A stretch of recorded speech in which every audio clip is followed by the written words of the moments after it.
Welcome everybody. पिछले video में हम इनपुट आउटपुट के क्वेश्चंस को समझे थे कि इनपुट आउटपुट के क्वेश्चंस में होता क्या है।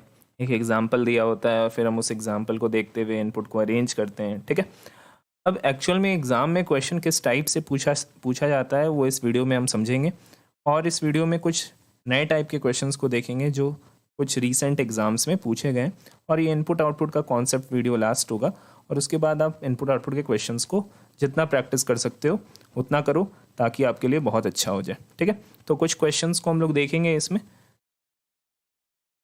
जैसे सेम क्वेश्चन, इसी टाइप का क्वेश्चन हम लोग पिछले वीडियो में देखे थे। जैसे ये क्वेश्चन है, आप पढ़ो क्या लिख रहा है। Answer the questions on the basis of the information given below. आपको यहाँ पर एक इन्फॉर्मेशन दिया है, आप वो पढ़ो पहले।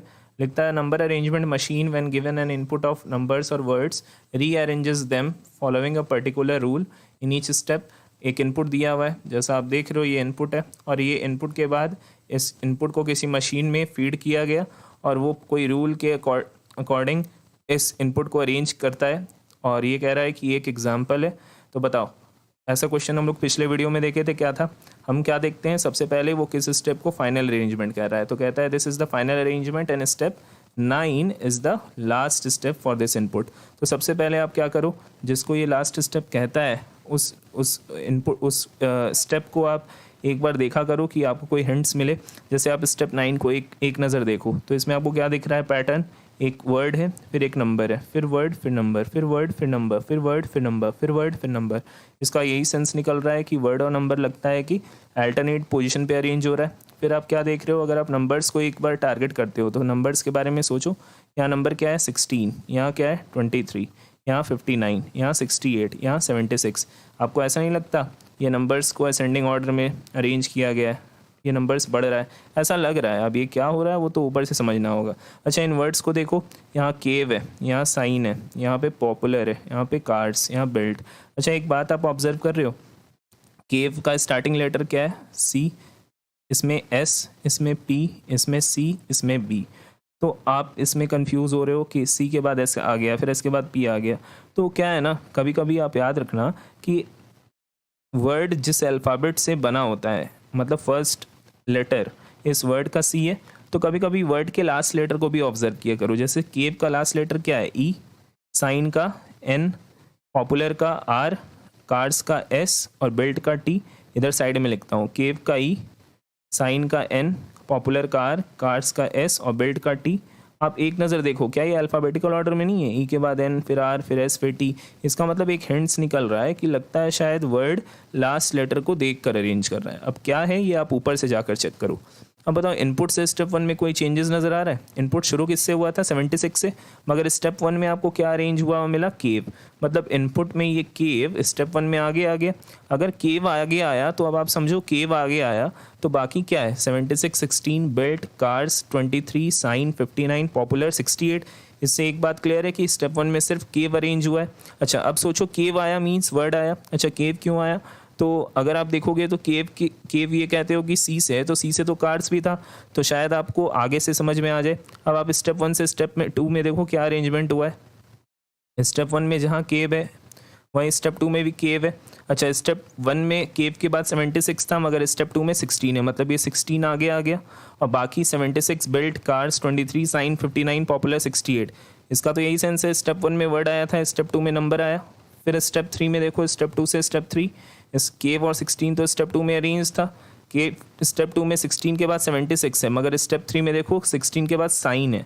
ये साइन दिख रहा है, मतलब ये साइन आगे आ गया, मतलब वर्ड आया, तो साइन आगे आया, जो बच गया 76, बेल्ट्स, कार 23, 59, पॉपुलर 68। ये इसके बाद है, यहाँ तक कोई दिक्कत। फिर उसी तरह आप देखोगे स्टेप 3 से स्टेप 4 में क्या हो रहा, केव 16 और साइन ये तो आया हुआ था, फिर एक 23 नंबर आया। पहले नंबर कौन आया था, 16, अब कौन आया 23। फिर देखो एक स्टेप छोड़ करके जाओ, 5 नहीं 6 में देखो, फिर आया 59, फिर आया 76, सॉरी 68, फिर आया 76। यानी नंबर तो असेंडिंग ऑर्डर में जा रहा। वर्ड्स कैसे आया था, पहले आया था केव, फिर आया था क्या, साइन, फिर क्या आया, यहाँ देखो पॉपुलर। इसका मतलब आप क्या देख रहे हो, अगर स्टार्टिंग लेटर को देखते हो तब तो फिर नहीं पकड़ पाओगे, एंड वाले लेटर को देखो, ई एन आर। बात समझ में आ रहा है, तो पैटर्न तो क्लियर है। तो ये एग्जाम्पल था। अब आप देखो नीचे एक इनपुट दे रखा है, अब आप इस इनपुट पर ये एग्जाम्पल अप्लाई करो, ठीक है। चलो इस इनपुट पर अब इसको अप्लाई करते हैं। पैटर्न क्या था आपको याद है? पैटर्न आपको पहले वर्ड अरेंज करना था, पैटर्न यही था ना, वर्ड अरेंज करना था और नंबर्स को असेंडिंग ऑर्डर में अरेंज करना था, एक स्टेप में एक ही को अरेंज करना था और वर्ड लास्ट लेटर को देखकर अरेंज करना था। बताओ इसका लास्ट लेटर क्या है? के, इसमें एन, इसमें आर, इसमें वाई। बताओ अल्फ़ाबेटिकल ऑर्डर में तो के ही आएगा पहले, ठीक है। तो इनपुट के बाद आप स्टेप 1 में क्या लिखोगे? सबसे पहले तो आप लिखोगे डिस्क, वर्ड आएगा डिस्क, डिस्क आगे आ गया, जो बच गया वो लिख दो 12, 99, 58, क्लाउन, क्लाउन के बाद अंडर, अंडर के बाद 62 और 62 के बाद टॉय। अब स्टेप 1 से स्टेप 2 में आओ, डिस्क ये आया हुआ है तो इसको यहीं कॉपी कर दो। अब नंबर आएगा, नंबर में नंबर का पैटर्न क्या था? नंबर छोटे से बड़े में जा रहा था, ये देखो, ठीक है। इसका मतलब है कि आपको नंबर को छोटे से बड़े में ले जाना है, ठीक है। तो इसमें बताओ सबसे छोटा नंबर तो 12 है। अच्छा, एक बात आप देखे थे इस क्वेश्चन में, कहीं भी आपको दो नंबर एक साथ दिखा था नहीं, मतलब पैटर्न यही मेंटेन करना है, एक नंबर एक वर्ड, एक नंबर एक वर्ड, एक नंबर एक वर्ड, एक नंबर, इस टाइप से, ठीक है। तो बताओ स्टेप 2 में तो आना चाहिए था 12 को, मगर ये अरेंज्ड है, तो आप कहोगे कि हम 99 को कॉपी कर देते, नहीं, ये 12 अरेंज्ड है, अब आपको वर्ड लाना है, ठीक है। डिस्क के बाद अब कौन आएगा? क्लाउन, और अंडर में क्लाउन आएगा, ठीक है, क्योंकि अल्फ़ाबेटिकल ऑर्डर में तो एन ही आएगा। अब ये आया, अब जो बच गया अब आप लिख दो 98, 58, 99, 58 अंडर, और कौन आएगा? 62 और टॉय। अब बताओ स्टेप 2 से स्टेप 3 लिखो, डिस्क, 12 और क्लाउन, ये तो आ चुका था। अब नंबर बताओ 12 के बाद कौन आएगा? 58, ये 58 आगे आया, जो बच गया वो लिख दो 99 अंडर, 62 और टॉय। अब बताओ स्टेप 3 के बाद स्टेप 4, अब बताओ स्टेप 3 के बाद स्टेप 4 में क्या आएगा? ये यहाँ तक तो अरेंज्ड है, डिस्क, 12, क्लाउन, 58, यहाँ तक अरेंज्ड है। वर्ड आएगा, वर्ड में अंडर आएगा, ये आगे ले आओ। वर्ड कैसे आ रहा है? लास्ट लेटर को देख के। अब जो बच गया वो लिख दो 99, 62, टॉय, ठीक है, यहाँ तक कोई इशू। अब आप स्टेप 5 लिखो, ये सारा अरेंज्ड है, डिस्क, 12, क्लाउन, 58 अंडर, यहाँ तक कोई इशू। अब बताओगे, अब नंबर आएगा, नंबर में 62 आगे आएगा, बच कौन गया? 99 और टॉय। एक स्टेप और होगा, स्टेप 6 लिखो, डिस्क, 12, क्लाउन, ठीक है, 58 अंडर, ये सब अरेंज्ड है, 62। अच्छा, आप बताओ स्टेप 5 में किसको अरेंज किए थे? 62 को, जो कि यहाँ आ गया, ठीक। अब बताओ स्टेप 6 में कौन आएगा? ये वर्ड आगे आएगा, टॉय, और ये जो बच गया 99, ये लास्ट स्टेप हो गया, ठीक है। इसके बाद तो अरेंजमेंट होगा नहीं, ये लास्ट स्टेप है। यहाँ तक कोई दिक्कत? ये समझ आ गया? तो एग्जाम में ये नहीं पूछेगा कि अब आप ये लिख के दिखाओ। एक्चुअल में एग्जाम में क्या होता है, अब आपके पास कुछ क्वेश्चन होगा, जैसे ये फर्स्ट क्वेश्चन को देखो, which step number would be the following output. एक आउटपुट दे रखा है, आपसे पूछा ये किस स्टेप में नजर आएगा आपको। क्या है output? Disk, 12, clown, 58 under, 99 toy, 62। अब आप इसको देखो, आपको चेक करना है कि ये वाला आउटपुट जो है इनमें से कौन सा स्टेप है। तो पहला ऑप्शन है स्टेप 3, चेक कर लो स्टेप 3 में क्या है। स्टेप 3 में disk, 12, clown, 58, 99 under, disk, 12, clown, 58, 99 under, ऐसा तो नहीं है, ये गलत है। स्टेप 4 है क्या? चेक कर लो। स्टेप 4 में डिस्क, 12, क्लाउड, 58 अंडर, 99, 62, ये भी नहीं है, ठीक है, ये भी गलत है। स्टेप 5 है क्या? चेक कर लेते हैं। डिस्क, 12, क्लाउन, 58 अंडर, 62, 99, देख लेते हैं, ये भी नहीं है, ठीक है। स्टेप 6 है क्या? चेक कर लो। Step 6, disc, 12, clown, 59 under, 62, toy, 99, ठीक है। देखो वही है, डिस्क, 12, क्लाउन, 58 अंडर, 99 टॉय और 62। नहीं, ये भी नहीं है, ये भी नहीं है। क्यों? क्योंकि देखो स्टेप 6 में तो आपको नज़र आया यहाँ पे 99, 62 है, यहाँ पे दिए रखा है, जबकि स्टेप 6 में तो ऐसा है ही नहीं। क्लियर है? तो आप क्या कहोगे इस क्वेश्चन में? आप कहोगे ये भी नहीं है, आप कहोगे there is no such step. बात समझ आया? कोई इशू, कोई परेशानी यहाँ तक? क्योंकि ऐसा कोई स्टेप ही नहीं मिला इसमें, आप देख पा रहे हो ऐसा कोई स्टेप नज़र नहीं आ रहा आपको, ठीक है। तो हुआ क्या, आप ये अरेंज कर लिए और अरेंज करने के बाद अब आपको इसी टाइप से आंसर देना है। अब जैसे दूसरा क्वेश्चन देखो, हाउ मेनी वर्ड्स और numbers are there between clown and 62 इन स्टेप 4। इसका मतलब है स्टेप 4 में क्लाउन और 62 के बीच में कितने वर्ड्स और नंबर्स मतलब टोटल मिल रहे हैं क्लाउन और 62 के बीच में स्टेप 4 में। स्टेप 4 में क्लाउन और 62 के बीच में, देखो यहाँ क्लाउन है, यहाँ 62 है, इनके बीच में 1 2 3, यानी कि आपका आंसर क्या होगा 3। आप कहोगे कि इसका आंसर क्या होगा 3, ठीक है। फिर इस क्वेश्चन को देखो, if in step 3 disk interchanges its position with 99, ठीक है।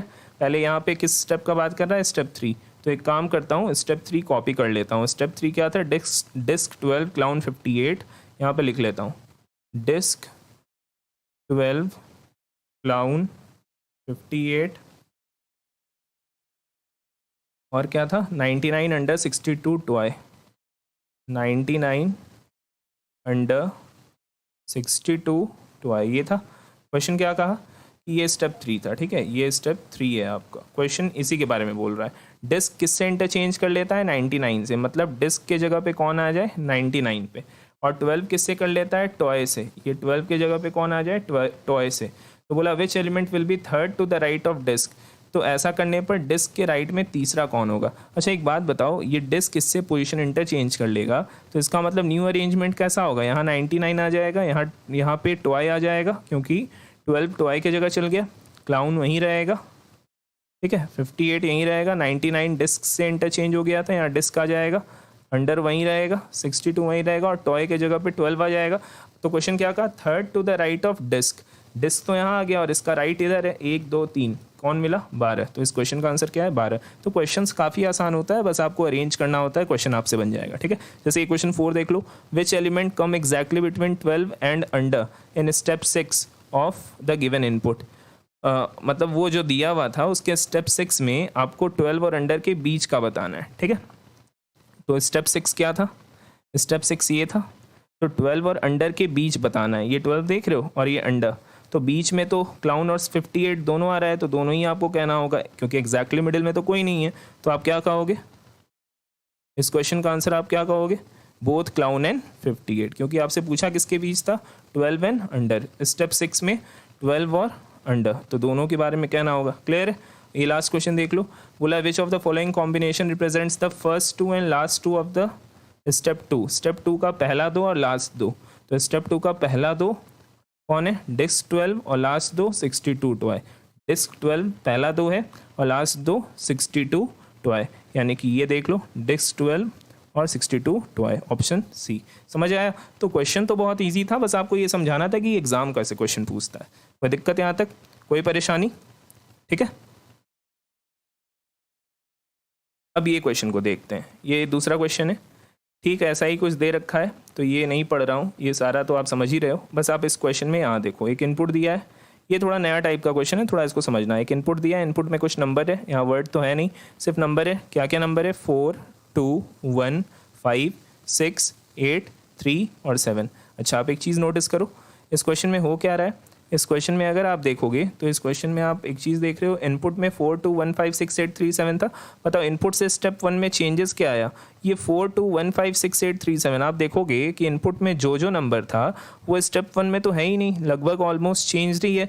फिर स्टेप 2 में जो स्टेप 1 में वो भी चेंज ही है, स्टेप 3 में भी कुछ चेंजेस आया, मतलब यहाँ हर स्टेप में बहुत सारा चेंजेस है, ठीक है। तो ऐसा क्वेश्चंस में क्या होता है ना, अब आपको कोई रूल समझना होगा, मतलब इसमें कोई रूल हिडन है, वो रूल क्या है ये डिटेक्ट करो, ठीक है। और क्वेश्चन में कह रहा है this is the final arrangement and step 6 is the last step for this input. एक बात आप समझना, जब भी ऐसा क्वेश्चन आए जिसमें आपको जो इनपुट में दे रखा है वो आपको बाकी स्टेप्स में नजर नहीं आए, तो जो जितने स्टेप में ये अरेंज करेगा उतने ही स्टेप में आपसे जो वो इनपुट कहेगा उतने ही स्टेप्स में आपको अरेंज करना है। मतलब इस क्वेश्चन में अगर ये स्टेप 6 तक गया है तो आपको भी जो अरेंज करना है उसमें भी आपको स्टेप 6 तक ही अरेंज करना होगा। यहाँ तक कोई दिक्कत, समझ पा रहे हो। तो अब पहले रूल तो समझ ले कि रूल क्या हो रहा है। देखो इनपुट क्या था 4 2 1 5 6 8 3 7। स्टेप 1 में क्या चेंजेस नज़र आ रहा, जैसे 4 है, स्टेप 1 में क्या दिख रहा है 4 14 बन गया। अच्छा एक बात बताओ 4 14 कैसे बन सकता है, 4 का स्क्वायर क्या होता है 16 और 16 में 2 माइनस कर देंगे तो क्या आएगा 14। उसी तरह बताओ 2 का स्क्वायर क्या होता है 4 में आप 2 माइनस कर दो 2 मिलेगा। यानी कि आपको ऐसा नहीं लगा कि इनपुट में जो भी नंबर है उसका स्क्वायर करके 2 माइनस कर रहा है। 1 का स्क्वायर 1 माइनस 2 -1, 5 का स्क्वायर 25 -2 23, 6 का स्क्वायर 36 -2 34, 8 का स्क्वायर 64 -2 62, ठीक है। 3 का स्क्वायर 9 -2 7, 7 का स्क्वायर 49 -2 47। तो स्टेप 1 तो क्लियर हो गया।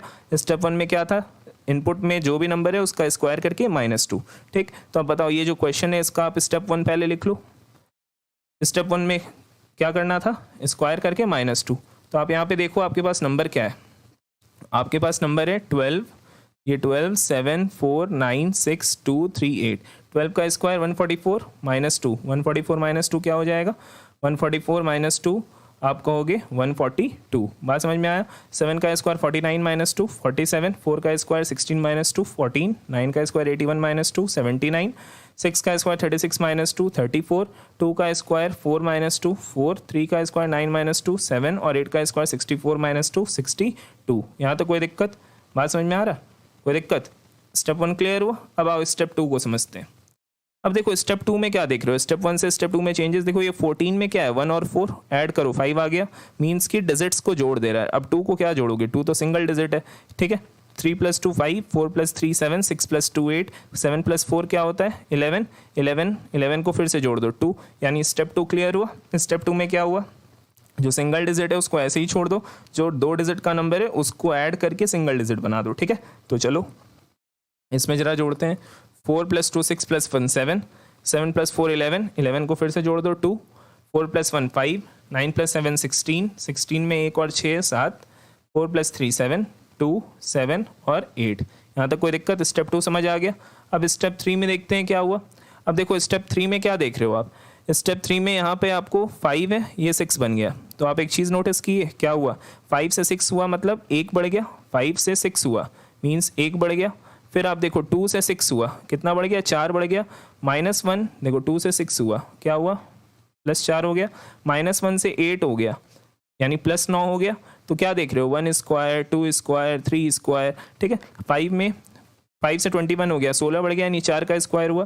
तो ये समझ में आया। स्टेप 2 से स्टेप 3 में क्या हुआ, यानी कि आपको इसमें 1 का स्क्वायर जोड़ देना है। 7 + 1 स्क्वायर 8, 2 + 2 स्क्वायर यानी 2 का स्क्वायर 4 होता है, इसमें 4 बढ़ा दो क्या करोगे 6, इसमें 3 स्क्वायर 5 + 9 14, इसमें 4 स्क्वायर 7 + 16 23, इसमें 5 स्क्वायर 7 + 25 32, इसमें 6 स्क्वायर 2 + 36 38, इसमें 7 स्क्वायर 7 + 49 56, ठीक है। इसमें 8 स्क्वायर 8 + 64 72। यहाँ तक कोई दिक्कत, स्टेप 3 क्लियर है।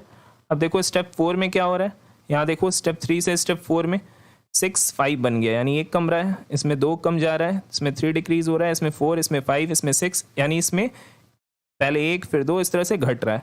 तो उसी तरह आप इसमें भी करो। स्टेप 4 इस रूल के अकॉर्डिंग पहले 1 कम कर दो फिर 2 कम कर दो, ठीक है। तो क्या मिलेगा, यहाँ मिलेगा 11, 3 कम करोगे 4 कम करोगे 5 कम करोगे 6 कम करोगे, इसमें 6 कम करोगे, इसमें 7 और इसमें 8। यहाँ तो कोई दिक्कत, ठीक है, कोई इशू। अच्छा अब देखो 4 से 5th में आओ, ये क्या देख रहे हो, ये सब तो सेम है लेकिन ये 17 8 बन गया यानी कि फिर से जोड़ रहा है, वही लॉजिक है, समझ में आ रहा है। फिर से आपको सिंगल में बना देना है तो आपको इसमें लगा दो, यानी स्टेप 4 से स्टेप 5 में भी क्या करोगे, ये 7 रहेगा ये 4, मगर ये 1 1 2 हो जाएगा, 9 1 10, 9 1 10 और 10 में 1 और 0 1, 7 2 9 3 2 5 9 और 4 13, 13 3 और 1 4, 6 4 10, 1 + 0 1। ये स्टेप 5 हो गया, ठीक है। अब देखो लास्ट स्टेप क्या देख रहे हो, ये 520 बन गया। अच्छा आपको नहीं लगता 520 कैसे बना होगा, 4 से इंटू हुआ मतलब कि 5 के ठीक पहले 4 आया उससे इंटू हो गया। अच्छा 412 बन गया, इसका मतलब 4 × 4 के पहले 3 आता है, मतलब जो भी नंबर है उसको पहले वाले से, जैसे 520 बन गया, 5 4 जा 8 7 जा। बात समझ में आया, ठीक है। अब इसमें लगा दो स्टेप 6, 7 को उसके पहले 7 6 जा 42, 4 3 जा 12, 2 1 जा 2, 1 0 जा 1 के पहले तो 0 ही आता है, 9 8 जा 72, 5 4 जा 20, 4 3 जा 12 और 1 0 जा 0। बात समझ आया? तो ये कौन सा स्टेप हुआ? स्टेप 6। ऐसे क्वेश्चंस में क्या होता है कि आप जितने स्टेप्स में वो एग्जाम्पल देता है, अगर वो 6 स्टेप में अरेंज किया है तो आप भी 6 में करोगे। ठीक है, तो प्रैक्टिस करोगे, आपको धीरे धीरे आदत हो गया। अब क्या है कि अब आपको इसके बेसिस पे कुछ क्वेश्चन है, जैसे ये पहला क्वेश्चन देख लो, find the multiplication of numbers which are fourth from the left end second from the right end in step 4। इसका मतलब जो स्टेप 4 में लेफ्ट से चौथा है और जो राइट से दूसरा है। पहले स्टेप 4 देख लो आप। स्टेप 4 में लेफ्ट से चौथा, स्टेप 4 में लेफ्ट से चौथा यानी कि 19 और राइट से दूसरा है यानी कि 49, यानी कि आपको 19 और 49 का प्रोडक्ट चाहिए। 19 और 49 को मल्टीप्लाई करना है, तो आप मल्टीप्लाई कर लो 19 और 49 को। कैसे करोगे? 19 इंटू 49 का मतलब 19 इंटू 50 माइनस 1 यानी कि 950 माइनस 19 यानी कि 931। तो इस क्वेश्चन का आंसर ऑप्शन बी। क्वेश्चन 7 देख लो, what is the sum of numbers which are third from the left and third from the right in step 5। Step 5 में लेफ्ट से तीसरा और राइट से तीसरा। लेफ्ट से स्टेप 5 में, ये स्टेप में लेफ्ट से तीसरा और राइट से तीसरा जोड़ दो। सम पूछा है 5 + 2 7, तो इस क्वेश्चन का आंसर क्या कहोगे? 7। बात समझ में आया? ठीक है, इस क्वेश्चन को देखो, difference in numbers which are second from the left and third from the right in step 6। Second from the left and third from the right. Step 6 में second from the left and third from the right, इनका difference यानी 12 और 20 का difference 8। ठीक है, तो इस question का आंसर क्या कहोगे? 8। लेकिन अब देखो 8 तो दिख नहीं रहा है, तो आप यहाँ देख क्या रहे, क्या देखिए इसमें 12 और 20 का डिफरेंस, तो आपको 8 नहीं मिला, तो वो -8 भी तो हो सकता है। ठीक है, 12 माइनस 20 क्या कहोगे? -8। इस क्वेश्चन का आंसर ये। अब स्टेप 6 को देखने कह रहा है, तो स्टेप 6 को देखने कह रहा है, तो एक काम करते हैं, हम स्टेप 6 को लिख ही लेते हैं। 42 12 2 42 12 2 0। ठीक है, स्टेप 6 72 20 12 0 72 20 12 0। अब देखो क्वेश्चन, ये स्टेप 6 है। ठीक है, ये कह रहा है 42 इज रिलेटेड टू 2, ये कह रहा है 42 2 से रिलेटेड है। In the same way as in step 3 14 is related to 32, मतलब 42 इज रिलेटेड टू 2, इसका रिलेशन 2 से उसी तरह से जो स्टेप 3 में 14 इज रिलेटेड टू 32। तो स्टेप 3 देखो 14 इज रिलेटेड टू 32, इसका मतलब समझ में आया? मतलब ये इससे रिलेटेड है उसी तरीके से जिससे ये तो सिंपल है ना, एक छोड़ कर बात कर रहा है और क्या कर रहा है। तो आपसे क्वेश्चन क्या कहा, तो कह रहा है बताओ स्टेप 2 में 5 इज रिलेटेड टू व्हाट, 5 किससे रिलेटेड है, तो एक छोड़ कर देख लो। स्टेप इसमें स्टेप 2 में 5 इज रिलेटेड टू व्हाट, 7। बात समझ आया? इजी तो है, तो इस क्वेश्चन का आंसर क्या कहोगे? 7। ठीक है, बात समझ आ रहा है आपको? अब देखो ये क्वेश्चन आपसे पूछा है स्टेप 4 में लास्ट 2 नंबर्स कौन है, देख लो। स्टेप 4 में लास्ट 2 नंबर 49 और 64। ठीक है, तो इसका आंसर क्या कहोगे? 49 और 64। तो क्वेश्चन कितना आसान था? क्वेश्चन बहुत आसान होता है, बस आपको रूल आइडेंटिफाई करना होता है। कोई दिक्कत इस क्वेश्चन में? कहीं भी परेशानी हुआ आपको? ठीक है, कोई दिक्कत यहाँ तक? अब आप इस क्वेश्चन को देखो, ये क्वेश्चन थोड़ा सा डिफरेंट है। Answer the questions on the basis of the information given below. आप देखो क्वेश्चन क्या कह रहा है, a string of number is given as input, मतलब एक इनपुट दे रखा है जो कि बॉक्स में दे रखा है नंबर्स। आपसे कहा कि उसके बाद आपको क्या करना है कि the further steps given are obtained by applying certain logic. Number of step 2 have been obtained by using at least 1 digit of each number in step 1। Each step is a resultant of previous step only. None of the pattern is repeated in any steps. इसका क्या मतलब है? ये line important है, ये last line बहुत important है। None of the pattern is repeated in any step, मतलब किसी भी स्टेप में अगर आप कोई रूल लगा रहे हो तो आगे फिर वो रूल रिपीट नहीं होना चाहिए। बात समझ में आया? ठीक है, तो देखो अब आपको इसमें क्या करना है, इस क्वेश्चन में भी देखो ये कितने स्टेप्स को शो कर रहा है, 4 स्टेप्स, यानी इस क्वेश्चन में भी जो भी क्वेश्चन ये देगा आपको 4 स्टेप तक ही अरेंज करना है। अब देखो इनपुट के बाद आप इनपुट में कितना सेट है, इस तरह से 6 सेट है नंबर्स का, 1 2 3 4 5 और 6।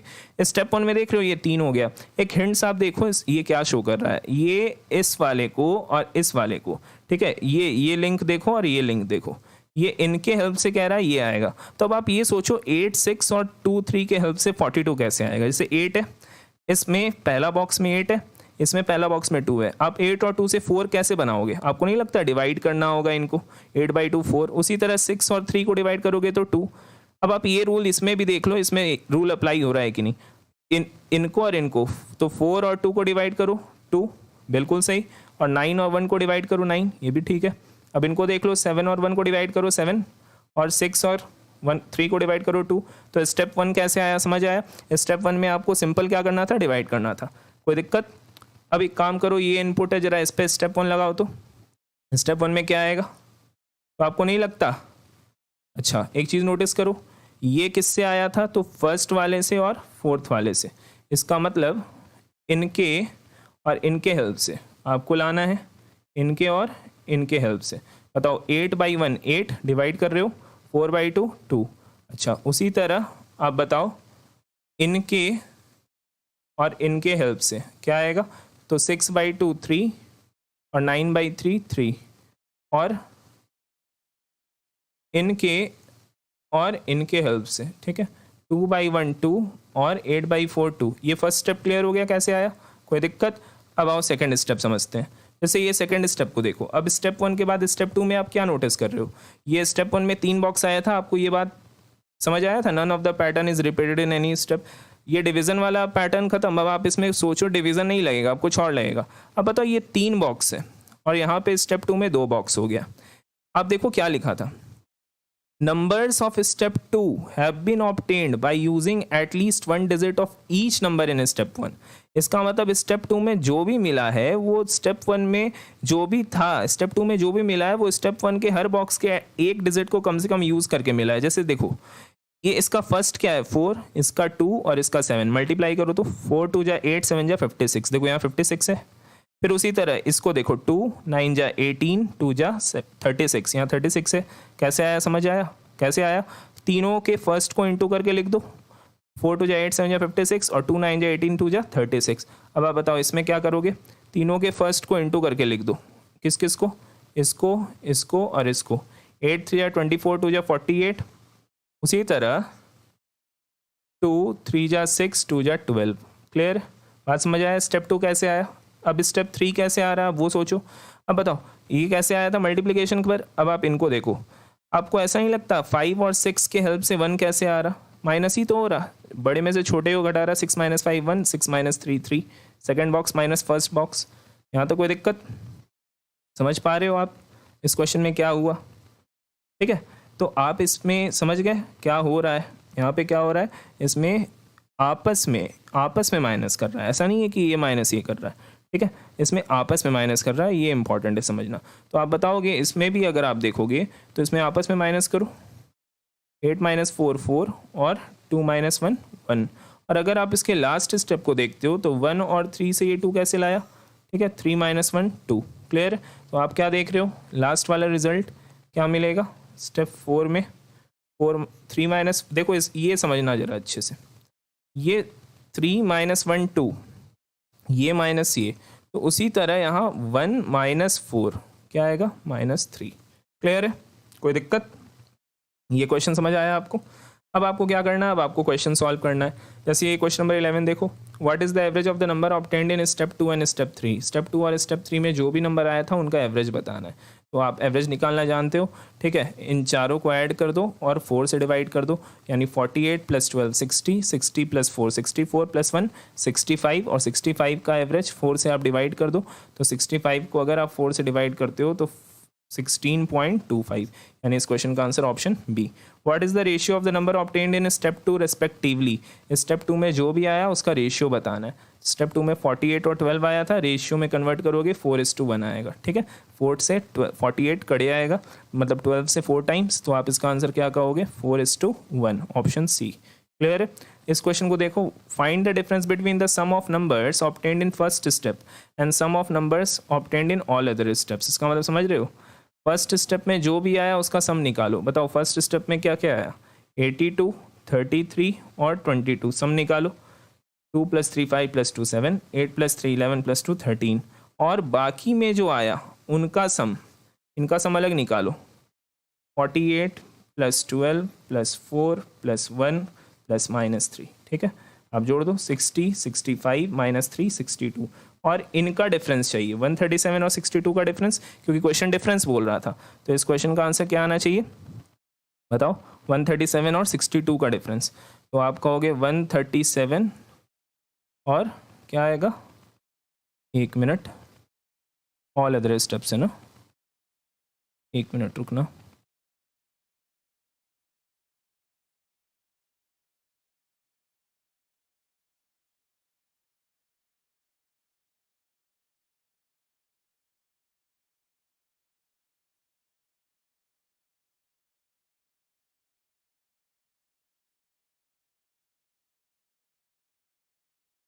ठीक है, यहाँ तक तो सब सही है।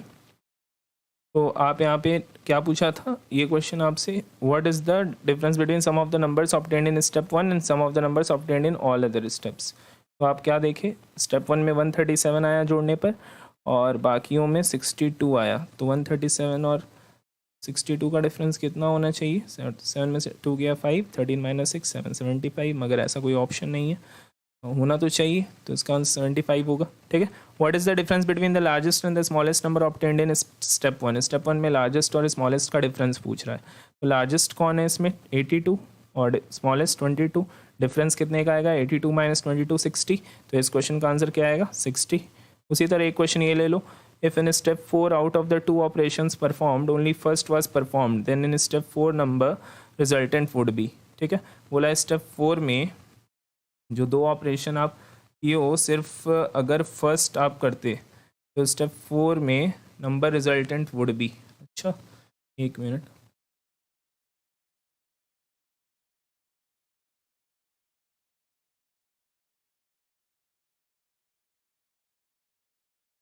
एक थोड़ा सा यहाँ पे देखो, पहले इसको मल्टीप्लाई करो क्योंकि एक लाइन का था ना, none of the pattern is repeated in step, यानी 1 3 जा 3, पहले मल्टीप्लाई किए और फिर -1 तब ये 2 आया। क्लियर, तो इसी पैटर्न को यहाँ पे 4 1 जा 4 -1 3, यहाँ पे 3 आना चाहिए। क्लियर, ठीक है, तो आंसर आना चाहिए मल्टीप्लाई करना सिर्फ ना, यानी कि 4 1 जा 4। क्लियर, कोई दिक्कत यहाँ तक, कोई परेशानी। अब इस क्वेश्चन को समझो, ये क्वेश्चन क्या कह रहा है, consider the following steps for the given input and read the instructions to reach to the last step. अब देख रहे हो यहाँ पर एक इनपुट दे रखा है, इनपुट स्टेप 1 स्टेप 2 स्टेप 3। ठीक, तो आपको समझना है कि इनपुट से स्टेप 1 कैसे आया, फिर स्टेप 2 कैसे आया, फिर स्टेप 3 कैसे आया। ठीक है, और अगर आप ये समझ जाते हो तो समझने के लिए क्या है, कंसिडर द फॉलोइंग स्टेप्स। ठीक है, और रीड द इंस्ट्रक्शंस, यानी कुछ इंस्ट्रक्शंस दिया हुआ है। आप देखो यहाँ पे कुछ इंस्ट्रक्शंस दिया है, स्टेप 1 कैसे आया, तो interchange the number in input as arrows mentioned. इसका मतलब ये आप देख रहे हो ये एरोज है, बेसिकली ये एरोज है। ठीक है, तो इनपुट से स्टेप 1 कैसे आया, तो नंबर को इंटरचेंज कर देना है। जैसे देखो नंबर को इंटरचेंज करना मतलब इसके नंबर को इसके नंबर से इंटरचेंज करना है, यहाँ 1 है यहाँ 0 है, तो 0 को यहाँ ले आना है या 1 ले आना है। तो देखो यहाँ पे A0 हो गया और यहाँ T1 A1 यहाँ आ गया, ये दिखा आपको, ये UM6 है, इस नंबर को इस नंबर से इंटरचेंज करना है, UM वहीं रहेगा, तो QF का 2 इसके पास चल जाएगा और QF2 का 2 UM के 6 से इंटरचेंज हो जाएगा। क्लियर है, S4 और P3, तो 3 यहाँ आ जाएगा, 4 यहाँ आ जाएगा, दिख रहा है आपको, और ये आपस में हो जाएंगे, 8 इधर आ जाएगा E8 और 5 इधर आ जाएगा। तो स्टेप 1 कैसे हुआ, ये बात समझ आ गया आपको। तो एक काम करो, अगर आप ये समझते हो तो इसका जरा स्टेप 1 बताओ क्या आएगा। इसका स्टेप 1 ऐसा ही होगा ना, स्टेप 1 कैसे लिखोगे, बॉक्स होगा। ठीक है,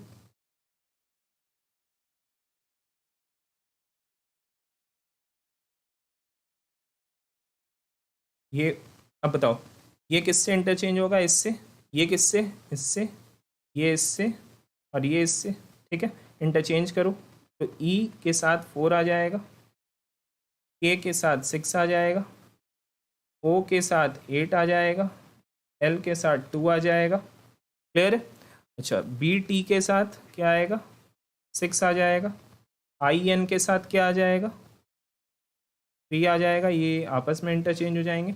MS के साथ 1 आ जाएगा, यहाँ पे MS 1 और यहाँ पे UC के साथ 4 आ जाएगा। यहाँ तक कोई दिक्कत, यहाँ तक कोई परेशानी है आपको, ये स्टेप 1 क्लियर हो गया। अब आपको स्टेप 2 सोचना है कि स्टेप 2 कैसे आएगा। देखते हैं स्टेप 2 कैसे आएगा। अब ये इंस्ट्रक्शन पढ़ो, if both letters are consonant and number is less than 6 then consonants change to previous letter and in alphabetical series. कहता है अगर दोनों लेटर कॉन्सोनेंट मिले कहीं भी और उसके साथ जो नंबर है वो 6 से कम है, तो ऐसे कंडीशन में जो कॉन्सोनेंट मिलेगा वो प्रीवियस लेटर अल्फ़ाबेटिकल सीरीज़ में चला जाएगा, जैसे आपको समझाते हैं। बताओ ये स्टेप 1 में कोई ऐसा है जहाँ आपको दोनों कॉन्सोनेंट मिल रहा है, जैसे यहाँ देखो ये ये CJ5 है, इसके साथ नंबर 6 से कम है, तो कहा कि अगर दो कॉन्सोनेंट हो और नंबर 6 से कम हो तो ऐसे में कॉन्सोनेंट एक पीछे चल जाएगा, जैसे C के पहले B और J के पहले I, नंबर वही रहेगा, नंबर में कोई चेंजेस नहीं आएगा। तो देखो CJ5 ये स्टेप 1 है। स्टेप 2 में देखो ये वाले पार्ट में CJ5 के जगह क्या मिला, BI5 मिला। कैसे आया, समझ में आया? अच्छा, इसमें और कहीं दो कॉन्सोनेंट है, हाँ है, लेकिन यहाँ पर नंबर 6 से कम नहीं है, तो आप इसमें ये रूल नहीं लगा सकते, कोई दिक्कत? फिर क्या देख रहे हो आप, if there is 1 vowel and 1 consonant then add 4 to the number. अगर आपको किसी भी ग्रुप में एक वॉवेल और एक कॉन्सोनेंट दिख रहा है तो उसमें आपको नंबर में 4 बढ़ा देना है। इसका क्या मतलब है, जैसे आप देखो इसको देखो, इसमें एक वॉवेल है एक कॉन्सोनेंट है, तो आपको क्या करना है, इनमें चेंज नहीं करना है, बस इसमें 4 बढ़ा देना है, तो ये क्या हो जाएगा UM6। देखो यहाँ पे UM6 आया, ठीक। जैसे इसको देखो ये TI1, ये TI1 है, इसमें क्या देख रहे हो आप, ये वॉवेल कॉन्सोनेंट एक एक है, तो इसमें सिर्फ आपको क्या करना है, 4 बढ़ा देना है, तो TI5। देखो यहाँ TI5 मिला, क्लियर है, कोई दिक्कत? और इसमें एक कंडीशन और है, there is single consonant then consonant changes to next letter in alphabetical series. अगर आपको कहीं सिर्फ एक कॉन्सोनेंट दिख रहा है तो क्या करना है, कॉन्सोनेंट को अगले अल्फाबेटिकल सीरीज के लेटर से इंटरचेंज कर देना है, ठीक है। जैसे आप इसमें देखो, इसमें आपको बोला सिर्फ एक कॉन्सोनेंट है, जैसे इसमें देखो इसमें सिर्फ एक कॉन्सोनेंट है, ठीक है, P सिर्फ एक ही कॉन्सोनेंट है, तो इसमें क्या करना है, P को एक आगे बढ़ा देना है, Q4। देखो यहाँ Q4 है, बात समझ आया, ठीक है। जैसे इसमें सिर्फ एक कॉन्सोनेंट है तो S के बाद क्या आता है, T। देखो यहाँ T3 है, समझ आया। जैसे अब ये कॉन्सोनेंट नहीं है ना, तो आप यहाँ पे कोई रूल नहीं लगा पाओगे, जो रूल है जहाँ पे लगे उनको लगा दो, जिनके लिए नहीं लग पा रहा उनको ऐसे ही छोड़ दो, समझ आया। तो स्टेप 2 कैसे लिखना है, क्लियर है। अब स्टेप 2 लिखा जाए, इस कंडीशंस पर स्टेप 2 आपको बनाना है। कैसे बनाओगे देखते हैं, ये बॉक्स बना लिया, ठीक।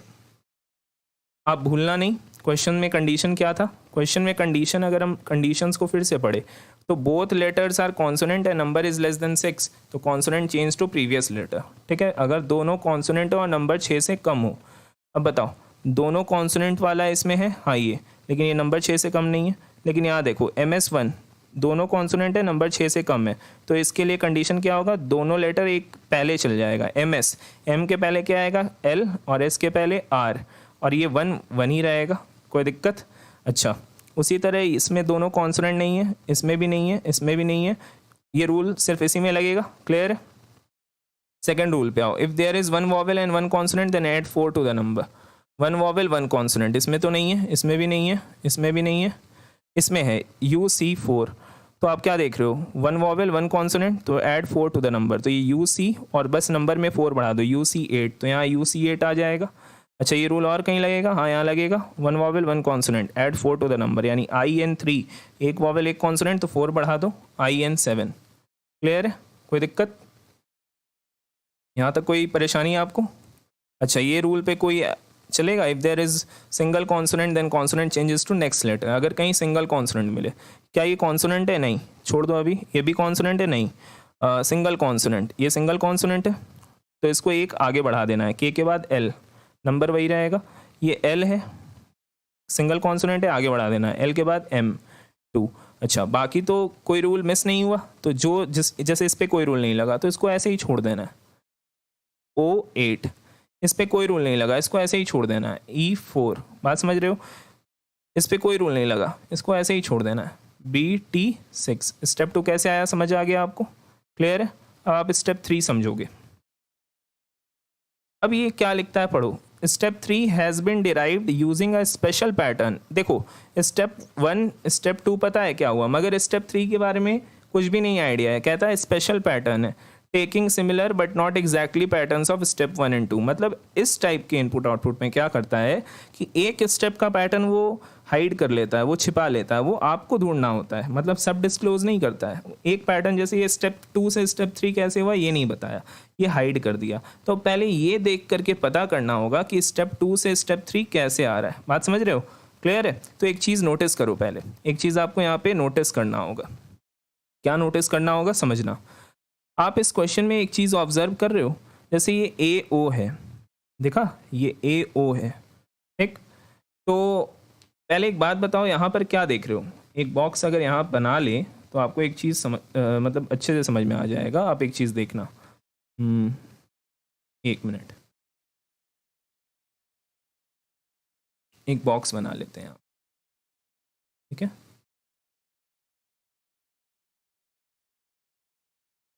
अच्छा, एक चीज़ आप ऑब्जर्व किए, एक चीज़ आप ऑब्जर्व करोगे कि जैसे यहाँ पर T3 है, यहाँ Q4 है, यहाँ 3 है, यहाँ 4 है, मगर यहाँ 4 है, यहाँ 3 आ गया है। दैट मीन्स आपको नहीं लगता यहाँ इंटरचेंजेस कुछ हुआ है?